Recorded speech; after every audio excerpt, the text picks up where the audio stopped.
पूर्णमदः पूर्णमिदं पूर्णात् पूर्णमुदच्यते पूर्णस्य पूर्णमादाय पूर्णमेवावशिष्यते।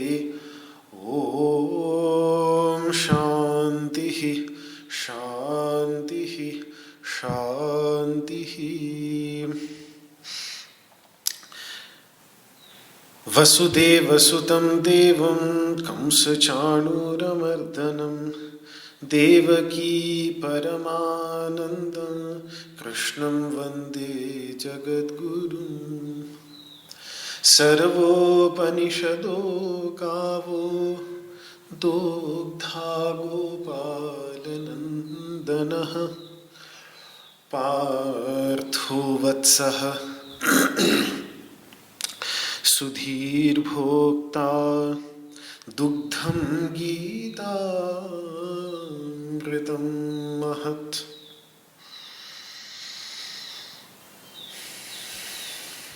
न कामयेऽहं गतिमीश्वरात् पराम् अष्टर्धियुक्तां पुनर्भवं वा आर्तिं प्रपद्येऽखिलदेहभाजाम् अन्तस्थितो येन भवन्त्यदुःखाः।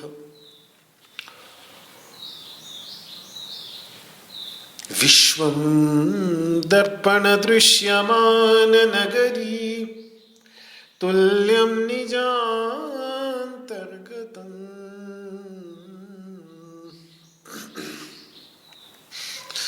पश्यन्नात्मनि मायया बहिरिवोद् भूतं यथा निद्रया।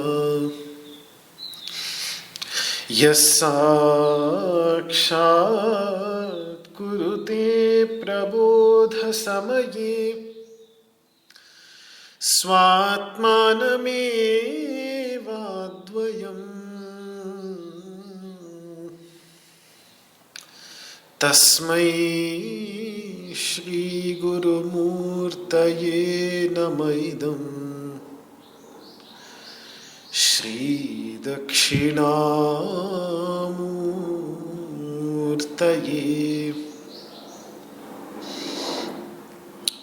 ॐ शान्तिः शान्तिः शान्तिः।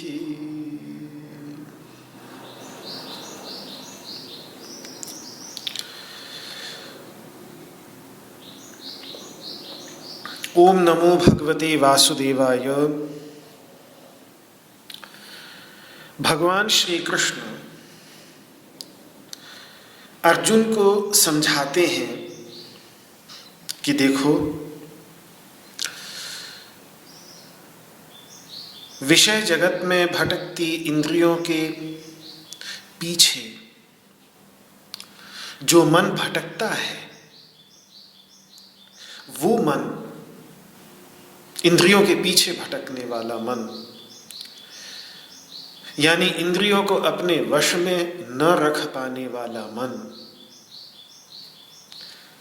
साधक की प्रज्ञा का अपहरण कर लेता है। साधक की प्रज्ञा आत्मतत्व विषयक समझ, स्वरूप विषयक जो समझ है, वो समझ स्थिर नहीं हो पाती। इसीलिए तो कहा कि जो समाहित अंतःकरण नहीं, जिसका अंतःकरण समाहित नहीं, उसको समझ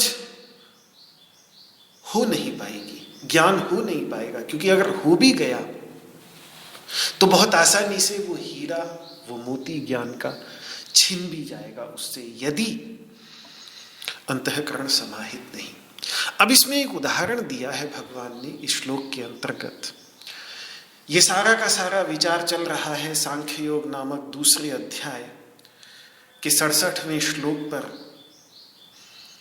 और उस उदाहरण को, दृष्टांत को समझने से पहले श्लोक का उच्चारण कर लें।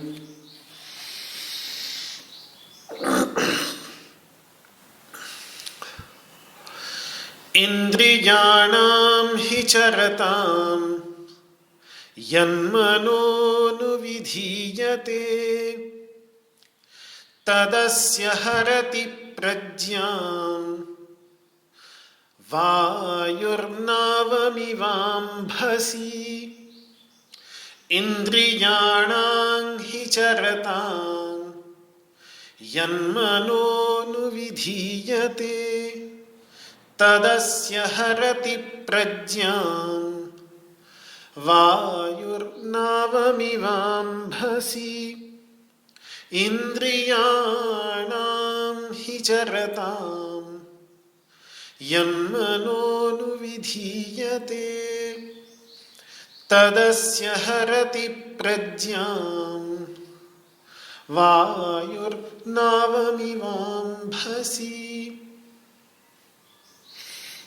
वायुर्नावमिवाम्भसि, ये है दृष्टांत।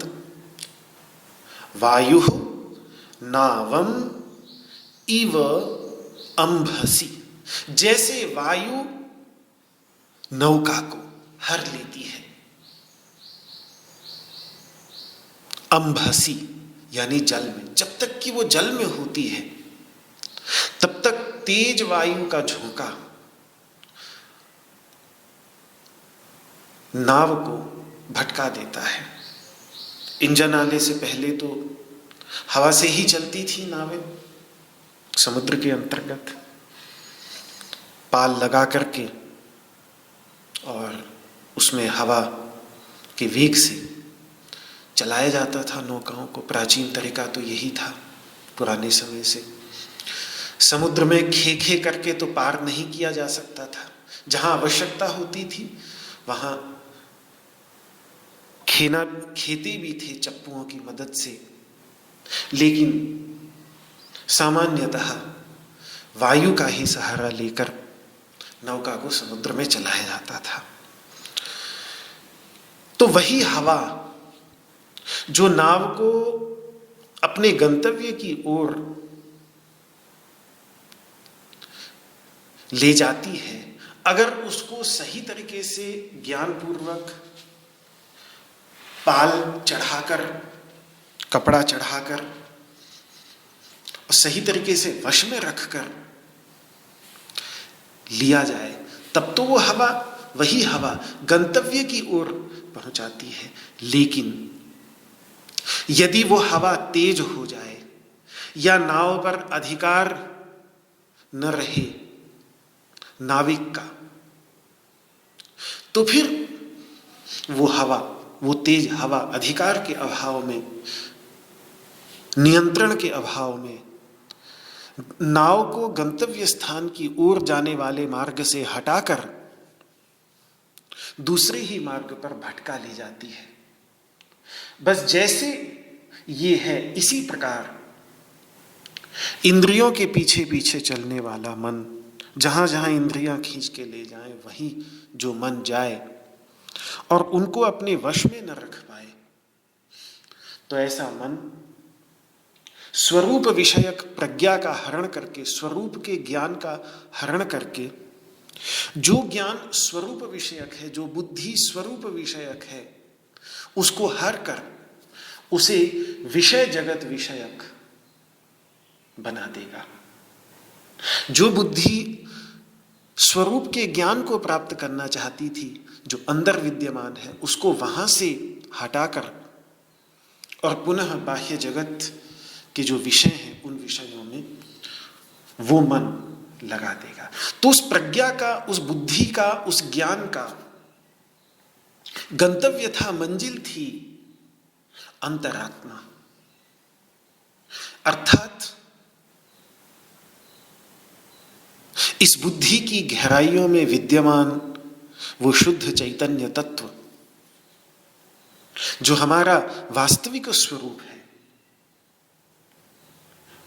वो था इस समाधि प्रज्ञा का, इस ऋतंभरा प्रज्ञा का गंतव्य, मंजिल। लेकिन उसके स्थान पर उधर जाने देने के बजाय, उधर ले जाने के बजाय, ऐसा मन जो इंद्रिय के पीछे पीछे चलता है,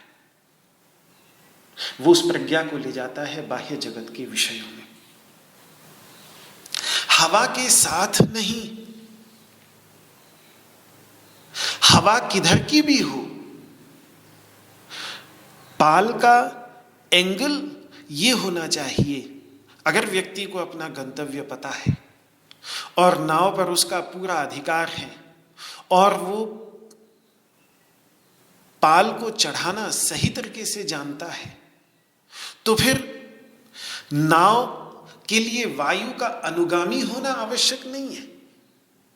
वायु तो उत्तर से दक्षिण की ओर, पूरब से पश्चिम की ओर, पश्चिम से पूरब की ओर, दक्षिण से उत्तर की ओर किसी भी दिशा में चल सकती है। वायु किसी भी दिशा में चले, लेकिन पाल इस तरीके से चढ़ाना पड़ता है। वो विज्ञान है अपने आप में, वो एक समझ है जो नाविकों को होती है कि वो पाल को उस तरीके से चढ़ाते हैं कि हवा किसी भी दिशा में चले, नाव को हवा की दिशा में न जाए, अपितु उस वायु से शक्ति लेकर उस दिशा में जाए जिस दिशा में जाना नाविक का उद्देश्य है। तो मन यदि इंद्रियानुगामी हो जाएगा, पर उसके लिए आवश्यक यही है कि नाव वायु के पीछे पीछे नहीं, जिधर हवा चल रही है उधर ना जाए।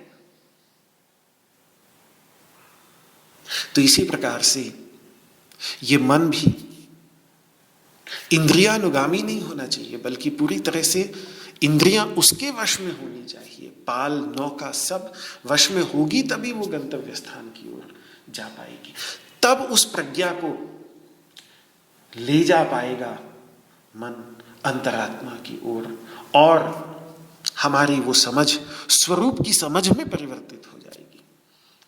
लेकिन अगर दूसरी ओर नाव वहीं चलने लगे जहां हवा बह रही है, तो कहीं की कहीं पहुंच जाएगी। यही होगा उस इंद्रियानुगामी मन के साथ कि वो प्रज्ञा को ले जाएगा बाह्य जगत के विषयों में।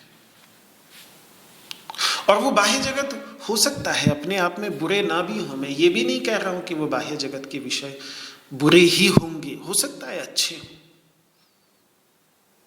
लेकिन फिर भी वो साधक के ध्यान को अपनी ओर आकर्षित करके उसे, उस साधक को उसके वास्तविक स्वरूप से विमुख कर देते हैं। ये विषय चाहे अच्छा हो या बुरा हो, शुभ हो अशुभ हो, पाप हो पुण्य हो, विषय शब्द का अर्थ ही होता है, क्योंकि विशेषेण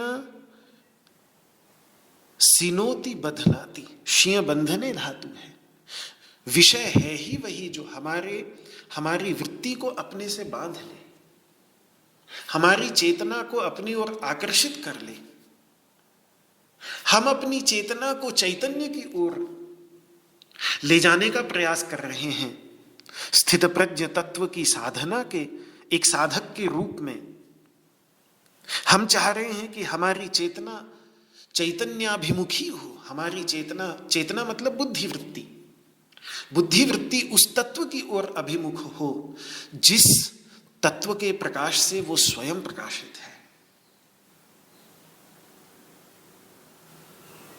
दर्पण में दिखने वाला प्रतिबिंब सूर्य का खोज करे कि मैं क्या हूं, मैं अपने वास्तविक स्वरूप में क्या हूं। चाहते तो हम ये थे, लेकिन वो अपने बिंब की ओर अभिमुख होने के स्थान पर बिंब से विमुख होकर अन्य जो प्रतिबिंब दर्पण के अंतर्गत पड़ रहे हैं उन प्रतिबिंबों की ओर अभिमुख हो जाता है। बस इतना ही उसमें गड़बड़ है।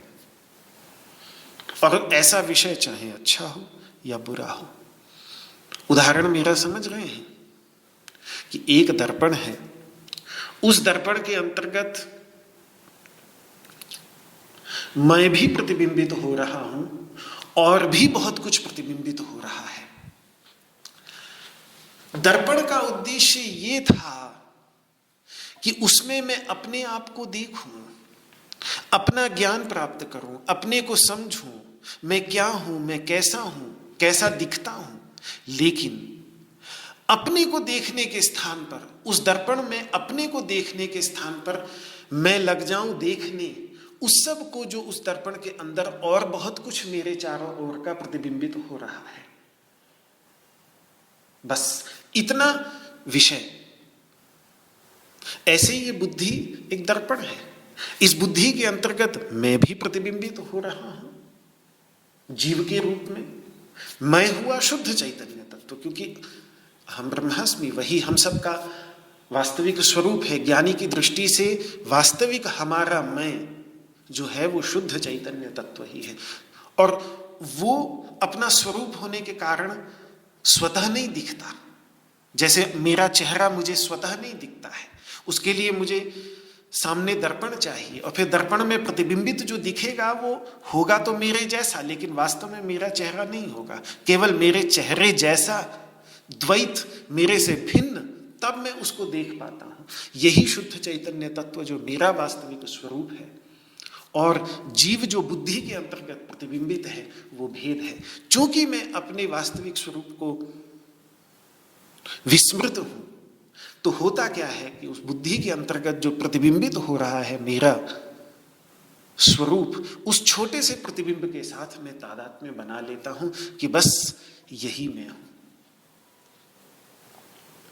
तो काम तो ये था कि ध्यानस्थ होकर बुद्धि के अंतर्गत जो जीव का जो प्रतिबिंब पड़ रहा है मेरा, उस जीव तत्व का मैं शोधन करूं। यही तो तत्वमसि महावाक्य में त्वम पदार्थ का शोधन है कि त्वम पद का अर्थ क्या है? जीव। उस जीव पर चिंतन करते करते करते उस जीव जो प्रतिबिंब है उस प्रतिबिंब को देखते देखते बिंब को समझ लेना।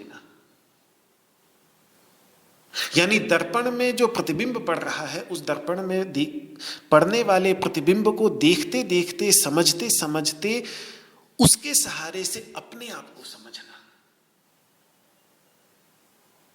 यही है त्वम पदार्थ का शोधन। लेकिन बुद्धि मिली थी इसलिए कि हम अपने ध्यानस्थ होकर बुद्धि को शुद्ध, पूरी तरह से शुद्ध करके, साफ करके, उसका परिमार्जन करके उसको इतना स्वच्छ बना दें कि हमारा जो प्रतिबिंब पड़ रहा है उसके अंतर्गत वो प्रतिबिंब इतना स्पष्ट हो जाए कि हम अपने आप को पूरी गहराई के साथ देख सकें, समझ सकें, अनुभव कर सकें। उद्देश्य तो ये था साधक का। लेकिन हो क्या जाता है कि उसमें प्रतिबिंबित होने वाले अपने वास्तविक स्वरूप के माध्यम, अपने स्वरूप के माध्यम से अपने वास्तविक स्वरूप को समझने के स्थान पर उसी बुद्धि में जो और विषय जगत प्रतिबिंबित हो रहा है, मतलब यदि और अपने चारों ओर के कुछ खूबसूरत चेहरे उस बड़े से दर्पण में प्रतिबिंबित हो रहे हों, तो हमारा जो धर्म था, कर्तव्य था, वो तो ये था कि अपने चेहरे पर ध्यान केंद्रित करते हुए अपने आप को समझना, लेकिन हम वो अपने कर्तव्य को भूलकर, साधक ने जो ये कर्तव्य अपने लिए चुना था, इस कर्तव्य को भूलकर वो उस दर्पण के अंतर्गत प्रतिबिंबित होने वाले और जो खूबसूरत चेहरे हैं उनके अंदर वो खो जाता है। बस यही है भटकाव। और इस भटकाव को कराने वाला होता है वो मन जो इंद्रियों के पीछे पीछे चलने वाला है। अगर इंद्रियों के पीछे नहीं होगा चलने वाला, तो फिर प्रसाद की प्राप्ति होगी। फिर उधर सबसे ध्यान हटाकर वो अपना जो स्वरूप, अपना जो प्रतिबिंब है, उस प्रतिबिंब की खोज करते हुए बिंब का ज्ञान, जिसका प्रतिबिंब पड़ रहा है उस बिंब का ज्ञान वो प्राप्त कर लेगा तम पदार्थ का शोधन करके। लेकिन वो तभी संभव होगा जब मन इंद्रियों के पीछे चलने वाला नहीं होगा। यदि मन इंद्रियों के पीछे चलने वाला हुआ तो फिर उस प्रज्ञा को वो विषयों की ओर, जो वो विषय भी बुद्धि में ही है, सब कुछ ये सारा का सारा खेल बुद्धि के दर्पण में ही चल रहा है। चैतन्य तत्व का मेरा विषयों के साथ संपर्क बाह्य जगत में नहीं होता। चैतन्य बाहर थोड़ी निकल के जा रहा है। उसी बुद्धि के अंतर्गत मैं भी प्रतिबिंबित हूं जीव के रूप में, और उसी बुद्धि के अंतर्गत ये सारा का सारा विषय जगत भी प्रतिबिंबित हो रहा है। उसमें जो मेरा प्रतिबिंब है, उस प्रतिबिंब को ही मैं अपना आपा समझ लेता हूं। अपना वास्तविक स्वरूप जो बिंब स्वरूप है, जो नहीं दिखता, वो भूल जाता हूं। उसकी स्मृति नहीं रहती, उसकी विस्मृति हो जाती है। और उस प्रतिबिंब में ही तादात्म्य करके उसी दर्पण के अंतर्गत प्रतिबिंबित होने वाले और जो विषय हैं, उन विषयों के पीछे मैं अपनी जो खोज करनी थी, उस अपनी खोज को मैं भूल जाता हूं। तो एक स्थितप्रज्ञ बनने की जो संभावना थी, उस संभावना से मैं एक साधक के रूप में हाथ धो बैठता हूं। इस ओर भगवान का ये संकेत है। बहुत ही गंभीर संकेत है, बहुत ही गहरा उदाहरण है। इसको और मैं खोलना चाहता हूं अंभसी शब्द पे ध्यान दिलाकर। भगवान चाहते वायुर्नावमेव कह देते, जैसे वायु नाव को भटका देती है। जल में ये ऊपर से टिप्पणी करने की और क्या आवश्यकता थी भगवान को? तो ये एक विशेष रूप से ध्यान देने योग्य शब्द है अंभसी। अंभसी, अंभस कहते हैं संस्कृत में जल को। तो अंभसी का अर्थ होता है जल में। ये बहुत ध्यान देने वाली बात है कि नाव को कोई भी हवा केवल तभी तक भटका सकती है जब तक वो जल में है। यदि जल से निकालकर नाव को स्थिर जमीन पर रख दो, ठोस जमीन पर रख दो, जैसा करते ही है मछुआरे, विशेषकर जब कोई बड़ा तूफान आने वाला होता है तो अपनी अपनी नावों को पहले से ही पानी से निकाल कर और तट पर, किनारे पर चढ़ा करके और रेत के तट पर रख देते हैं। तो यदि जल से निकालकर स्थिर जमीन पर रख दो नाव को, तो हवा का कैसा भी झोंका क्यों ना आए, कितनी भी तेज क्यों ना हो, उसमें यह सामर्थ्य नहीं रहती कि वो हवा का झोंका उस नाव को भटका सके। इसीलिए समुद्र तट पर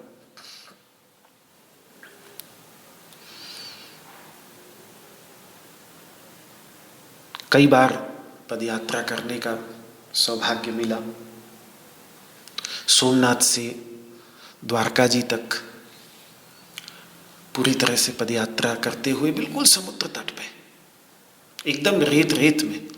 रास्ता भी, सड़क भी छूट जाती थी। वैसे तो वहाँ जो वेरावल सोमनाथ से जो द्वारका जी को सड़क जाती है वो सामान्यतः समुद्र के तट पे ही जाती है, लेकिन कई बार 2-2, 3-3 किलोमीटर अंदर भी चली जाती है। तो प्रयास यही रहता था कि बिल्कुल समुद्र के तट पर पूर्ण शांति में, जो रेत का तट होता है उसी पर चलते थे। तो कई बार मुझे बचपन में, उस समय केनोपनिषद होती थी मेरे पास, बचपन तो नहीं कहूँगा, 1999 और 2000 की बात है।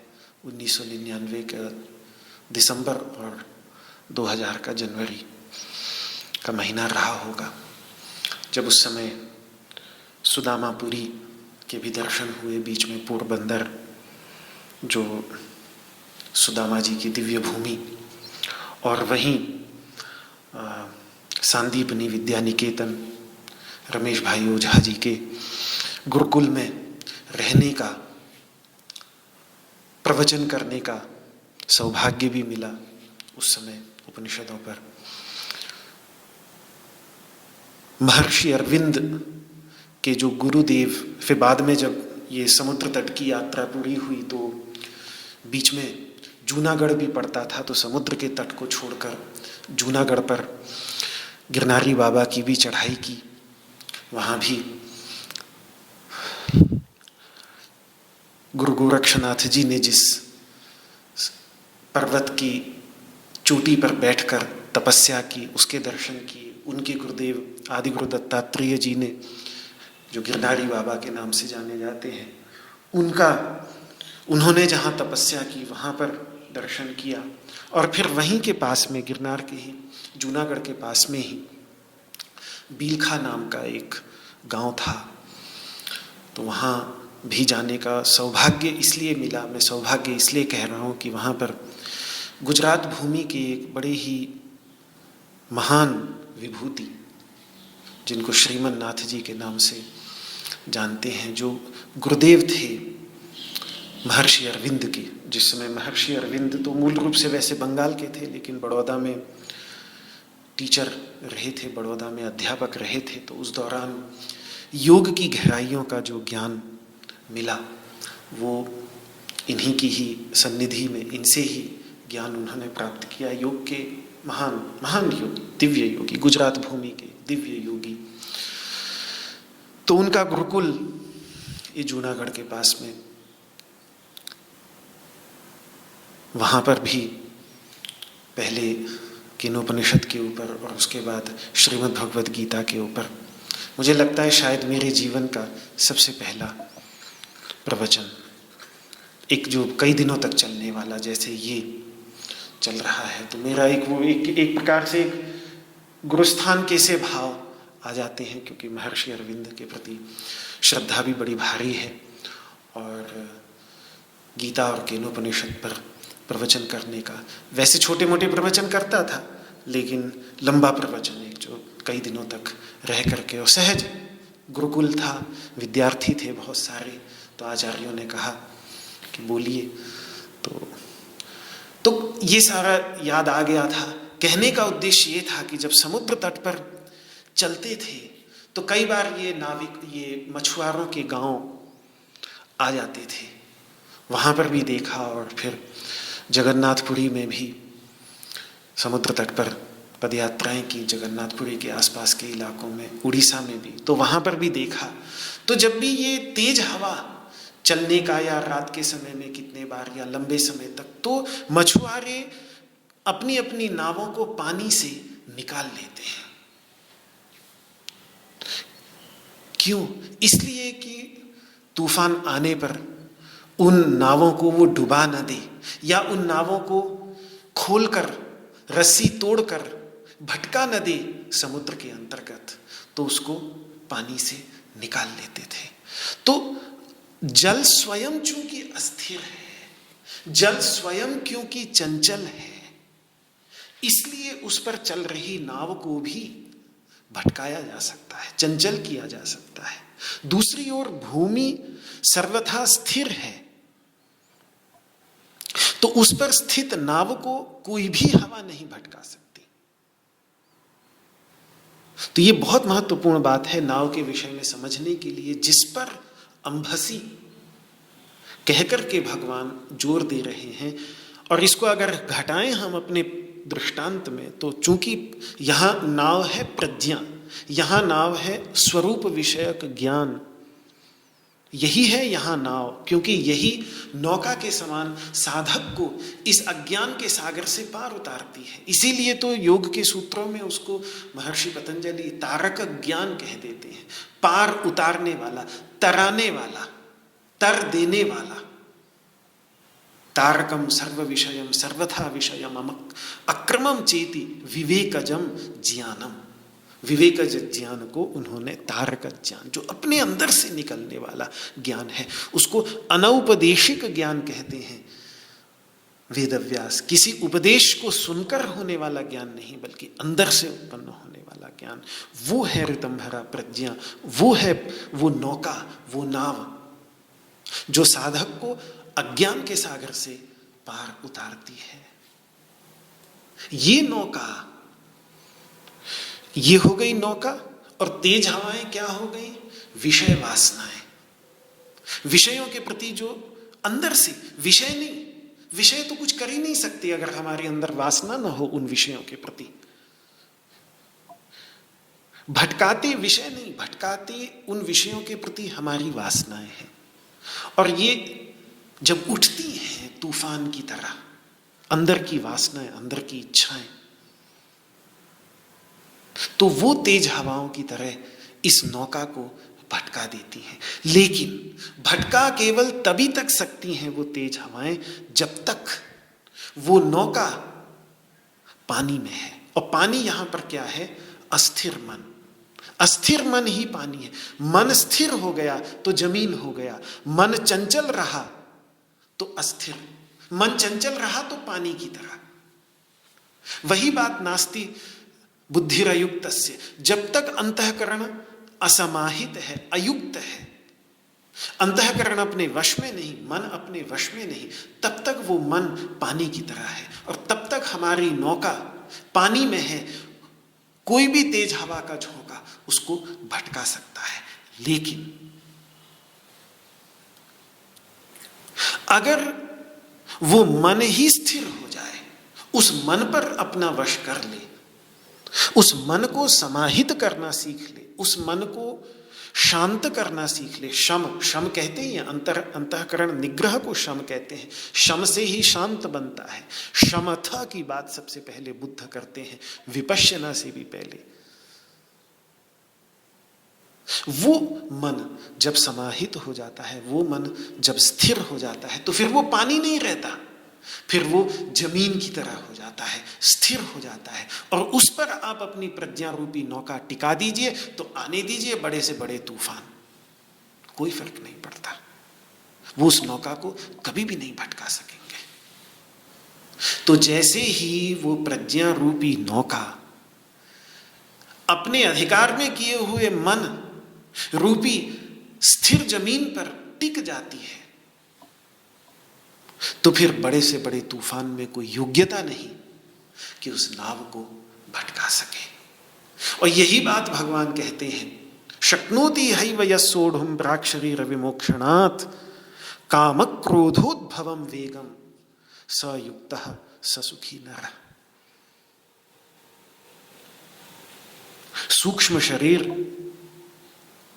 अचेतन पंच महाभूतों से बना हुआ एक अचेतन तत्व है। सचेतन केवल चैतन्य तत्व की सन्निधि के कारण प्रतीत होता है। वास्तव में जैसे स्थूल शरीर जड़ है, इसी प्रकार से सूक्ष्म शरीर भी जड़ है।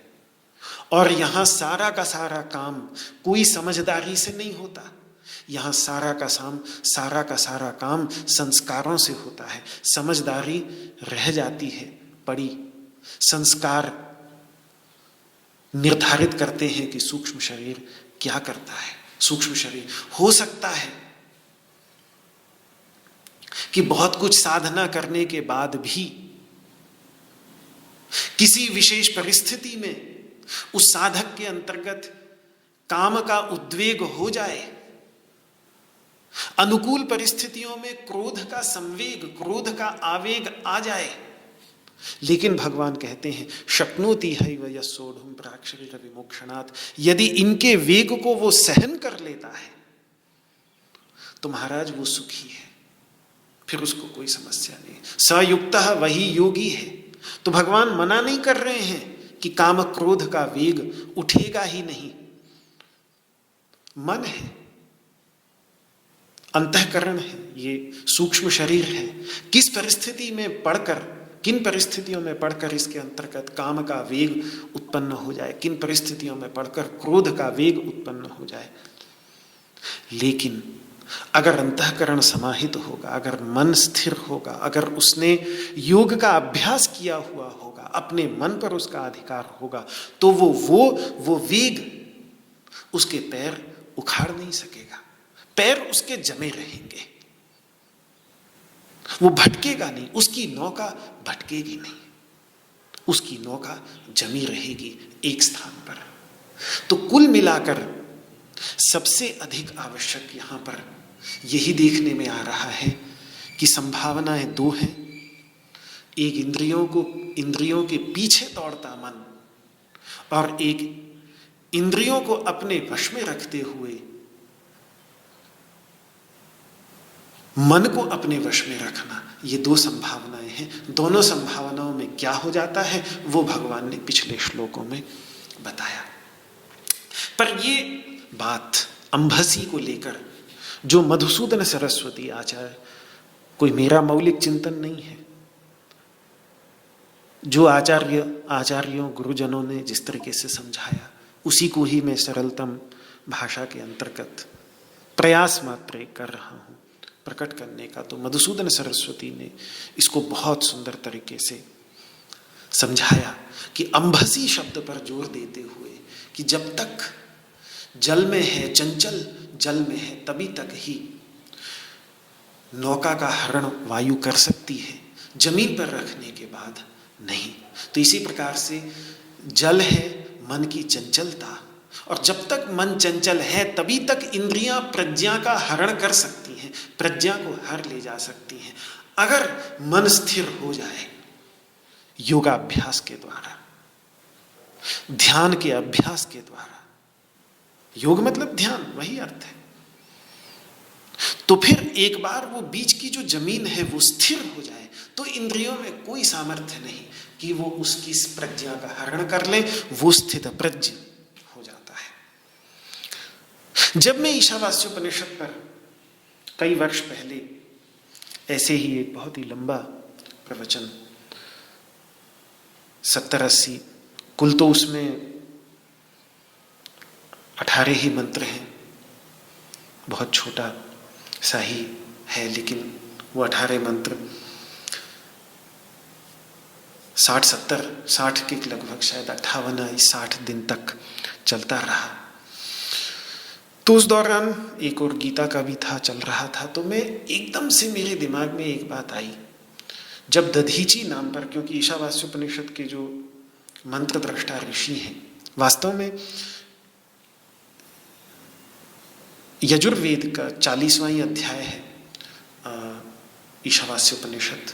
तो यजुर्वेद के जो आखिरी 5 अध्याय, 4 या 5 अध्याय हैं, उसमें जितने भी मंत्र हैं सबके मंत्र दृष्टा ऋषि महर्षि दधीची, जिनको हम महर्षि दधीची के नाम से जानते हैं, जिन्होंने कुरुक्षेत्र में शर्यणावत में बैठकर बहुत प्राचीन काल में तपस्या की।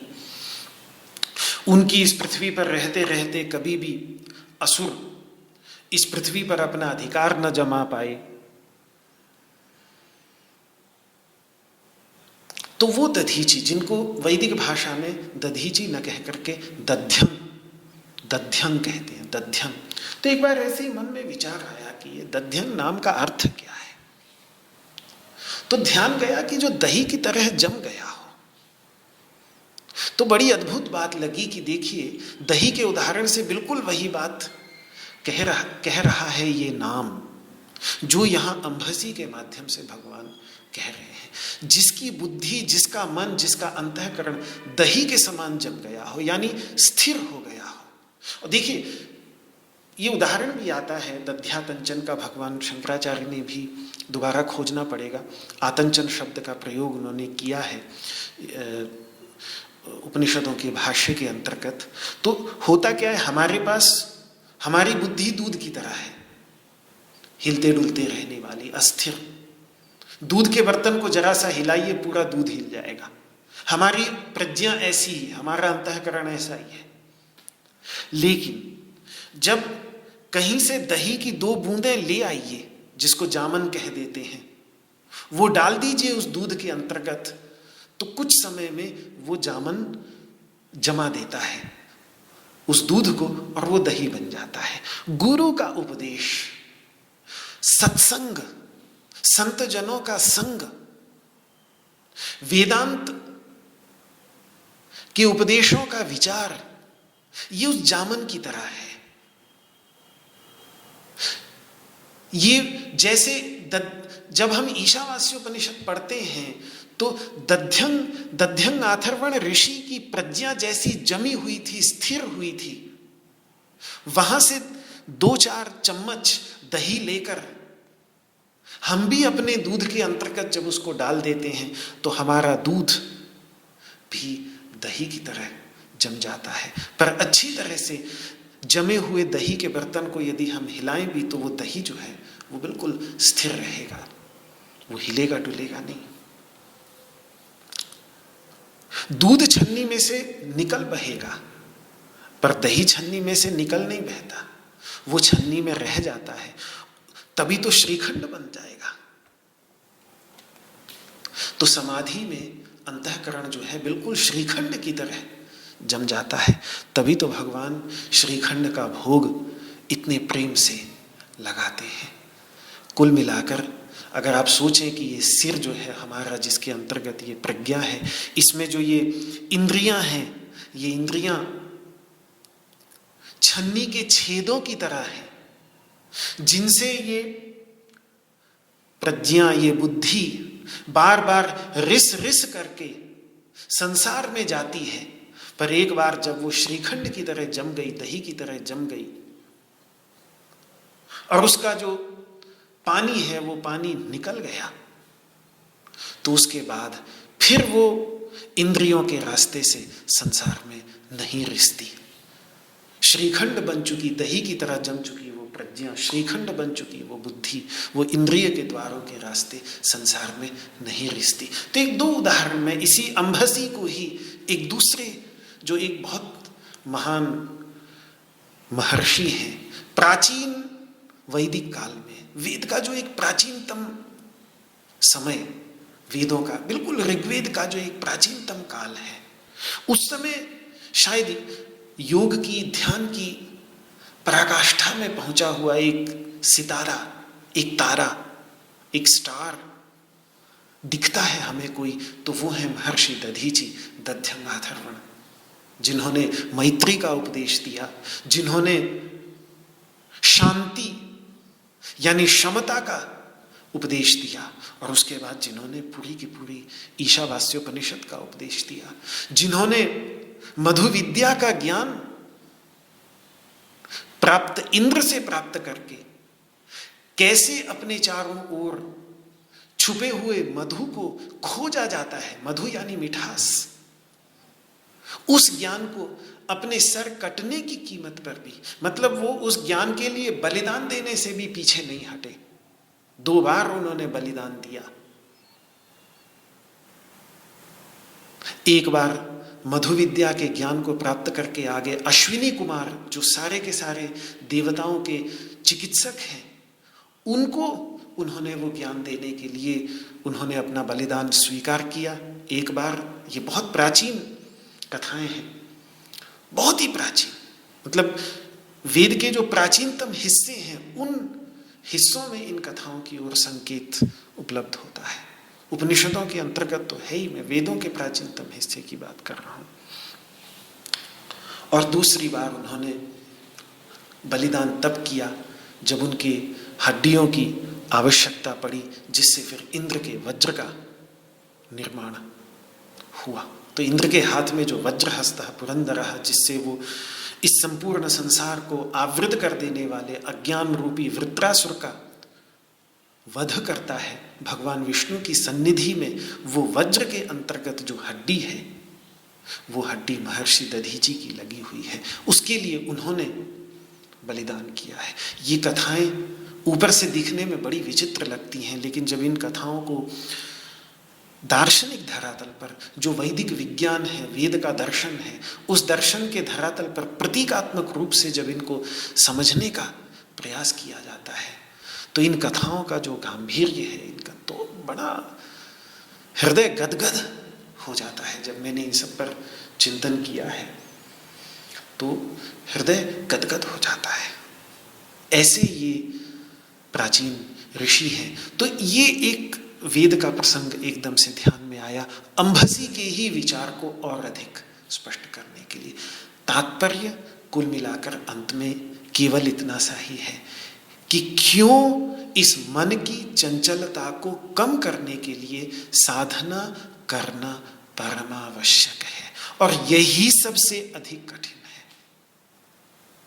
यही सबसे अधिक कठिन। बाकी सब कुछ सरल है। आत्मज्ञान प्राप्त कर लेना तो चुटकियों में हो जाएगा।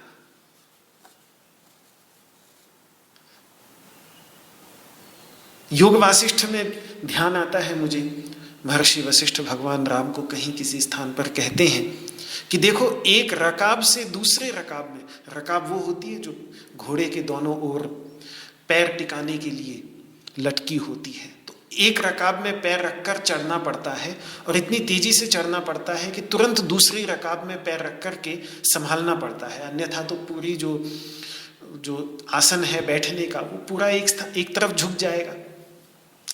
तो कहते हैं कि एक रकाब से दूसरी रकाब में पैर रखने में समय लगता है, आत्मज्ञान होने में समय नहीं लगता। सुकोमल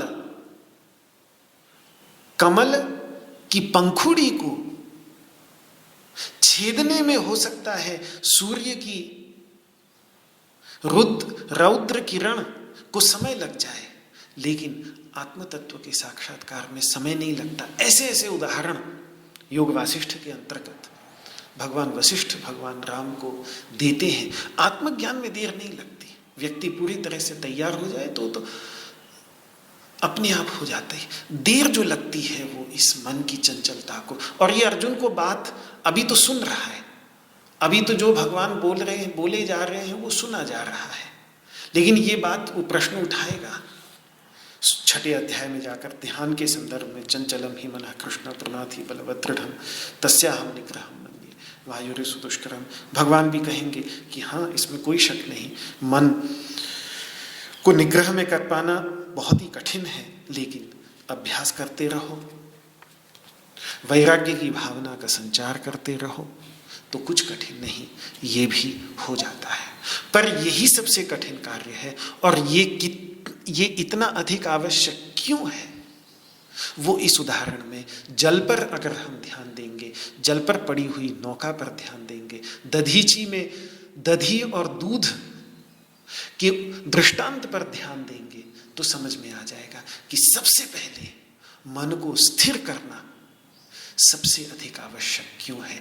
इसीलिए जप, इसीलिए स्वाध्याय, इसी के लिए पूजा, इसी के लिए व्रत, इसी के लिए यज्ञ, इसी के लिए तीर्थ यात्रा, इसी के लिए हिमालय में तपस्या, जितने भी ये प्रसिद्ध साधन हैं, ये साधन अनेकों हों, लेकिन अंत में उद्देश्य इन सब का एक ही है कि अब अगर इन्हीं साधनों को करते समय व्यक्ति मन को चंचल होने दे, कि बैठा है जप करने के लिए, फोन आ रहा है तो फोन पे भी बात कर रहे हैं, और भी किसी से बीच में बात कर लेते हैं, तो फिर उस जप का सारा उद्देश्य ही समाप्त हो जाता है। क्योंकि उस जप का तो उद्देश्य ये था अपने मन की चंचलता को कम करना, मन के अंतर्गत स्थिरता के संस्कार डालना।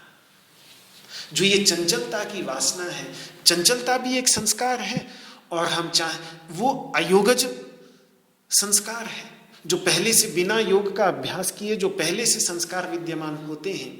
अनादिकाल से मन को भटकने का अभ्यास पड़ा है, तो उसको भटकने की आदत है, उसको वही संस्कार पड़े हैं भटकने के, उसके अंदर वही चंचलता के संस्कार हैं। अब उसके अंतर्गत योगज संस्कार डालना है, योग का अभ्यास करके उसके संस्कार डालने हैं, स्थिरता के संस्कार, और केवल अभ्यास की बात है। वो स्थिरता के संस्कार उसमें पढ़ते चले जाएंगे, अभ्यास से दृढ़ होते चले जाएंगे, तो एक दिन बहुत ही सहज रूप से वो मन अपने आलंबन पर स्थिर हो जाता है। ध्यान के अभ्यासियों पर पश्चिम की जो साइकोलॉजिकल लेबोरेटरीज हैं उसमें भी जो शोध प्रकाशित हुए हैं, उन शोधों को भी मैंने कुछ कुछ देखा है, तो पूरी तरह से प्रमाणित करता है कि ऐसे ध्यान के अभ्यासी जिन्होंने 10-10, 20-20 वर्षों तक अपने मन को अपने वश में करने का प्रयास दैनिक रूप से, चाहे मैत्री साधना हो, चाहे और भी ध्यान की अनेकों विधाएं होती हैं, उनका अभ्यास किया है, तो वो बिल्कुल जो उपकरण है, वैज्ञानिकों के जो उपकरण हैं, उन उपकरणों में दिखने वाली मानसिक तरंगों के अंतर्गत वो स्थिरता स्पष्ट रूप से प्रकट होती है कि वो भटकाव जो हम लोगों के अंतर्गत सामान्य रूप से मन का भटकना होता है, वो मन का भटकना बहुत कम, बिल्कुल शायद समाप्त नहीं, लेकिन जैसे ही थोड़ा सा जो इन अभ्यासियों के निष्कर्ष जो मैंने देखे हैं, तो उसमें ये कि हमारा भटकता है तो बड़ी देर बाद हमको ख्याल में आता है कि भटका, तब बड़ी देर में जाकर हम संभालते हैं अपने मन को कि अरे तो भटक गया, और फिर उसको खींचकर वापस लाते हैं। वो उनका ध्यान इतना सूक्ष्म हो जाता है कि वो जरा सा भटकते ही पहचान जाते हैं कि ये भटक गया, और फिर तुरंत उसको वापस ले आते हैं। ये जो पश्चिम के मनोवैज्ञानिक शोध गृह हैं, वहाँ से जो शोध छपे हैं, उन शोधों को देखकर जो निष्कर्ष सरल भाषा में निकालने का, जो मुझे जितना समझ में आया, कई बार भाषा इनकी बड़ी टेक्निकल होती है जो समझना कठिन हो जाता है, लेकिन फिर भी जितना समझ में आया उससे मेरा निष्कर्ष ये निकला कि भटकता तो है, क्योंकि संस्कार इतने भारी हैं, लेकिन वो तुरंत संभल जाता है, और वो संभलने का अभ्यास इतना अधिक हो जाता है कि फिर एक प्रकार से आप ये कह सकते हैं कि जैसे आँख एक बिंदु पर केंद्रित होते हुए भी थोड़ा सा तो आँख के अंतर्गत चंचलता होती है, सकाड होता है, उसको सकाड कहते हैं अंग्रेजी के अंतर्गत, वो सकाड होता है, लेकिन दृष्टि हमारी केंद्रित होती है। भले ही चक्षु गोलक केंद्रित नहीं है, चक्षु गोलक कभी भी केंद्रित नहीं हो सकता, चक्षु गोलक कभी भी एक विषय पर केंद्रित नहीं हो सकता, दृष्टि केंद्रित हो सकती है, चक्षु गोलक कभी भी केंद्रित नहीं हो सकता। पाश्चात्य मनोविज्ञान अध्ययन करता है मस्तिष्क का, तो मस्तिष्क गोलक है, वो कभी भी केंद्रित नहीं हो सकता, लेकिन उस मस्तिष्क के अंतर्गत जो चेतना है, वो चेतना जैसे आंख केंद्रित नहीं हो सकती लेकिन दृष्टि केंद्रित हो जाती है, इसी प्रकार से मस्तिष्क चाहे केंद्रित पूरी तरह से न हो पाता हो, लेकिन उसके अंतर्गत जो मन है, उसके अंतर्गत जो चेतना है, उसके अंतर्गत जो बुद्धि है, जो शक्ति है, वो पूरी तरह से केंद्रित हो जाती है। ये निष्कर्ष उस पाश्चात्य दृष्टि से उपकरणों के माध्यम से, जो आधुनिक वैज्ञानिक उपकरण हैं, CCG वगैरह, जो ये जिसके अंतर्गत डालते हैं तो फिर चुंबकीय विकिरण के माध्यम से मस्तिष्क के अंतर्गत हो रही गतिविधियों का अध्ययन किया जाता है, तो वो उससे पता चल जाता है। तो मन की चंचलता पर अधिकार करने पर इतना जोर क्यों भगवान यहाँ पर दे रहे हैं, ये बात यहाँ आकर वायुर्नावमिवाम्भसि में स्पष्ट होता है। तो एक प्रकार से अब ये एक प्रसंग समापन की ओर है, और अगले श्लोक के अंतर्गत 68वें श्लोक के अंतर्गत भगवान कोई नई बात नहीं कह रहे हैं, बल्कि जो बात अब तक कही है उसी को ही मानो समेट रहे हैं कि देखो महाबाहु अर्जुन, उसको उत्साहित करते हुए मानो कह रहे हों। उच्चारण ही कर लेते हैं, अभी तो समय भी है 6-7 मिनट, तो उच्चारण कर लेते हैं। ज़्यादा इस श्लोक में नया कुछ है नहीं कहने को, तो इसलिए अधिक कहने की आवश्यकता भी नहीं। कुछ और विचार आया तो कल कह दूंगा, अभी उच्चारण कर लेते हैं। तस्माद्यस्य महाबाहो निगृहीतानि सर्वशः इंद्रियाणीन्द्रियार्थेभ्यस्तस्य प्रज्ञा प्रतिष्ठिता तस्माद्यस्य महाबाहो निगृहीतानि सर्वशः इंद्रियाणीन्द्रियार्थेभ्यस्तस्य प्रज्ञा प्रतिष्ठिता तस्माद्यस्य महाबाहो निगृहीतानि सर्वशः इंद्रियाणीन्द्रियार्थेभ्यस्तस्य प्रज्ञा प्रतिष्ठिता। हे महाबाहो, लड़ाई बड़ी भारी है और सच्ची लड़ाई यही है।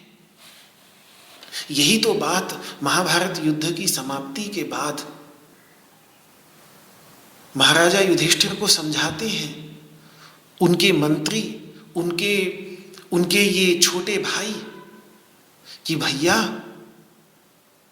अब जो लड़ाई हुई वो कुछ नहीं थी, असली लड़ाई तो अब आने वाली है। अब आपको अपने मन के साथ लड़ना होगा और इस लड़ाई में हम में से कोई आपकी सहायता नहीं कर सकता। इस लड़ाई में भैया आप बिल्कुल अकेले होंगे। बड़ा सुंदर प्रसंग है वो, मन के साथ युद्ध का प्रसंग। जब युद्ध समाप्त हो जाता है, अब वो राजा बन रहे हैं, उनके हाथ में सारी शक्ति आ रही है, तो अब वो कुछ भी कर सकते हैं। यही तो व्यक्ति का असली स्वरूप निकलकर सामने आता है। जितनी भी जब शक्ति उसके हाथ में आ जाती है तो सारी दुष्टता निकलकर बाहर आ जाती है।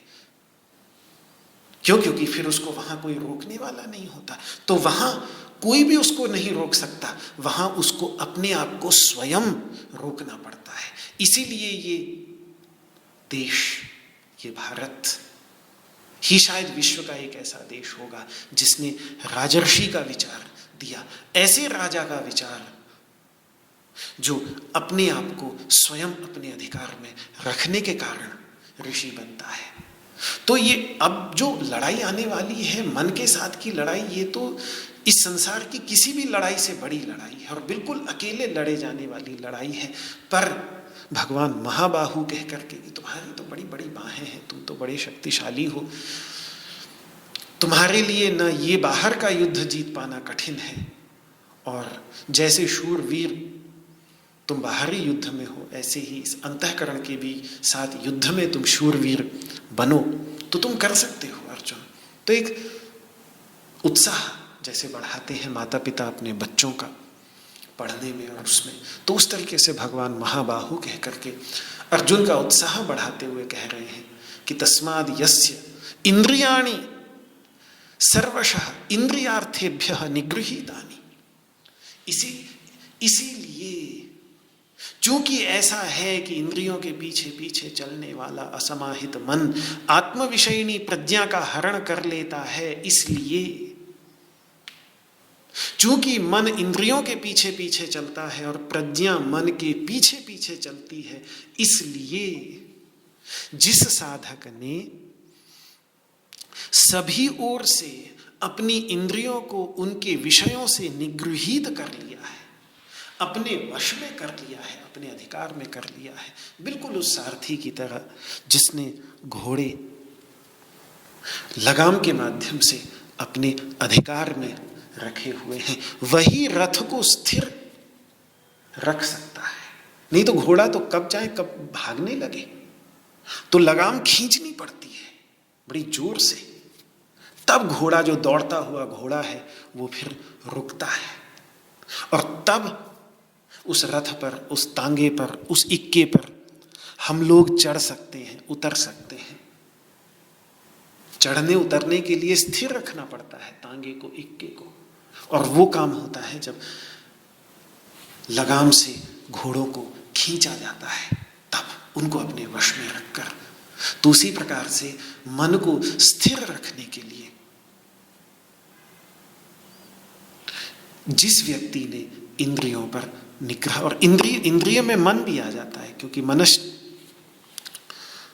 मनश्ष्ठानि इंद्रियाणि, भगवान मन को भी इंद्रिय ही मानते हैं। तो इंद्रियों में केवल ज्ञानेन्द्रियां कर्मेंद्रियां नहीं है, बल्कि 11वीं इंद्रिय जो मन है वो भी है। तो जिसने केवल 10 इंद्रियां ही नहीं बल्कि 11वें मन को भी अपने निग्रह में किया हुआ कर लिया है, उसी की ही प्रज्ञा प्रतिष्ठित होती है।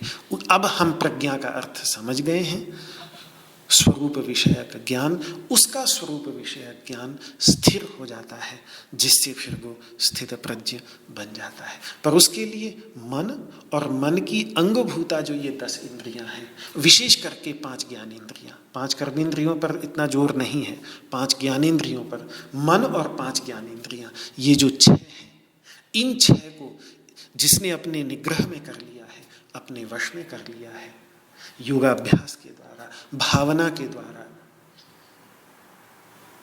उसकी प्रज्ञा प्रतिष्ठित हो जाती है, वो स्थित प्रज्ञ बना बनाया है। ये बात भगवान ने इस श्लोक में कही। अब आगे की जो बात है बहुत गहरी, रात की बात, उस पर विचार कल करेंगे। आज इस वाक् पुष्पांजलि को भगवान श्री कृष्ण के श्री चरणों में समर्पित करता हूँ।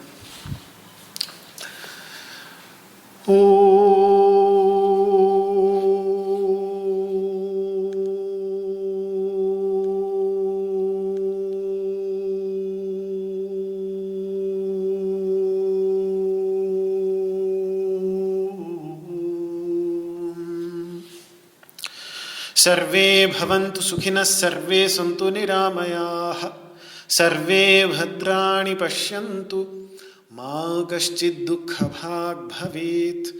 ॐ शान्तिः शान्तिः शान्तिः। न त्वहं कामये राज्यं न स्वर्गं न पुनर्भवं, कामये दुःखतप्तानां प्राणिनामार्तिनाशनम्। श्री कृष्णार्पणमस्तु। आपको मेरा हाथ जोड़ करके प्रणाम। जय श्री कृष्ण, जय श्री कृष्ण, जय श्री कृष्ण। सादर नमन, सादर नमन।